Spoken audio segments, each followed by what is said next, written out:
Você ama o Senhor e o Senhor é o Senhor da sua vida. Amém. E funciona assim. Mas como é que essa maluquice do menino de 12 anos, aquele pré-adolescente, veio se transformar nesse hebraísta, nesse linguista? Porque você podia ter seguido a carreira do teu primo, ir para a medicina, uma outra coisa, e ser... Como é que Deus te chamou para ser o que você é hoje? Quer dizer... Então, o que acontece é o seguinte, eu, aos 13 anos de idade, eu tive a grande oportunidade lá, na ocasião, que o pastor Gunther Carlos Krieger, ele se tornou o pastor da igreja. E ele é uma pessoa um grande estudioso, um linguista, que estava traduzindo a Bíblia para os xerentes, né? Ele é de Blumenau, veio do sul, de família de origem alemã, e tinha uma bagagem muito grande, e eu fiquei muito admirado, né, vendo não só a dedicação, a disposição, mas me chamou muita atenção quando eu vi ele conversando, né, com um indígena assim, influente, né, e eu escutando. E eu era muito curioso, né, eu queria ir atrás, saber de tudo, e procurava. Eu com 14, 15 anos de idade, eu já era capaz de conseguir ler espanhol, inglês e francês, né. Eu me lembro que lá na região, o francês saiu da escola, né? No Brasil se estudava, depois passou a ser só inglês, e a escola da cidade jogou os livros de francês fora. Eu peguei os livros do lixo, né? E eu fui ler.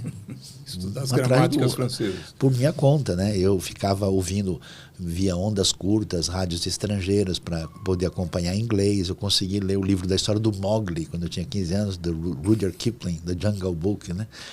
Então eu tinha uma intenção muito grande. E aí um dia, antes de eu completar 14 anos, num momento mais inspirativo, num culto mais missionário, né, houve uma convocação, falou: se você entende que a sua vida deve ser dedicada a Deus de uma maneira especial, e nesse momento eu senti um grande impulso no meu coração, e até eu fui à frente. E na minha cabeça, aquilo ficou assim, falando sinceramente, Carlos, eu falava, caramba, o que é esse negócio, né, do reino de Deus, do mundo espiritual? Que história é essa? Como é que aquilo faz o que fez na minha vida e como é que eu tenho visto na vida de outras pessoas? Então eu falei, eu preciso descobrir como é que eu faço para transmitir isso para as pessoas e para entender o que aconteceu comigo. Aí eu passei a estudar feito um doido, né? Eu me lembro que eu cometi muitos erros assim absurdos, né, no meu ímpeto. Então, uma época, por exemplo, eu comecei a buscar com intensidade essa coisa de atrás da ação do Espírito Santo, né? Cara, eu desmaiei por excesso de jejum. Eu caí, fui parar no hospital, né? Eu ia vigílias, passava a noite. Mas o curioso é que todos os meus esforços assim de produzir uma espiritualidade nunca deram em nada. Era pura assim, superficialidade da minha parte. Era como alguém tentando fabricar o infinito sem ter condições. Então eu teve uma época que eu fiquei bem legalista, eu não posso fazer isso, eu não posso ver aquilo, eu não vou tal coisa. Bom, não deu absolutamente nada. Depois eu passei então a jejum, vou fazer vigília e tal. Aí eu percebi que o velho saião continuava ruim do mesmo jeito, né? E aí eu fui nessa caminhada, e então eu falei, sabe de uma coisa? Parece que esse jeito mais assim intenso, ele não, então o caminho está no entendimento. Então eu vou rachar, vou estudar.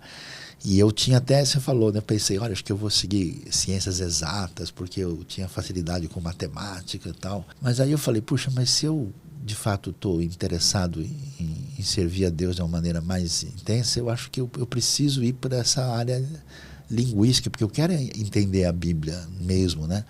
E aí eu fiz vestibular, entrei na USP, ainda consegui entrar antes de completar 18 anos, né? E fui estudar linguística, e de imediato eu falei, deixa eu encaixar uma coisa que faz sentido. Fui tentar fazer grego. Uhum. Quando eu fui fazer o grego junto, bateu o horário, não deu. Aí eu falei, quais são as outras opções? Aí ele falou, tem hebraico. Eu falei, então vai hebraico mesmo, né? Mas eu não sabia. Quando eu fui estudar hebraico foi muito doido, porque o hebraico é um negócio esquisito, né? Porque é uma língua diferente, não tem nada a ver nem com a raiz europeia, nem latina, nem germânica, nem nada. É um outro departamento, né? Mas eu comecei a estudar, aquilo encaixou tanto assim na minha cabeça, sabe? Eu me dei tão bem com o negócio que eu falei, sabe de uma coisa? Eu vou me aprofundar nisso. Aí eu fiz um outro vestibular para encaixar, para estudar hebraico mesmo, para valer. Língua, literatura, cultura, né? Inclusive, você imagina um cara com 19 anos de idade, pessoal, o que você está estudando? Linguística e hebraico. Mas o que você vai fazer com isso? Eu não sei, né? Mas aí o que acontece? Eu pensei comigo, eu vou me aprofundar, eu vou conhecer profundamente, eu vou esmiuçar um negócio e, vamos dizer assim, eu vou descobrir o segredo de como é que eu posso não só entender e introjetar essa coisa extraordinária da fé,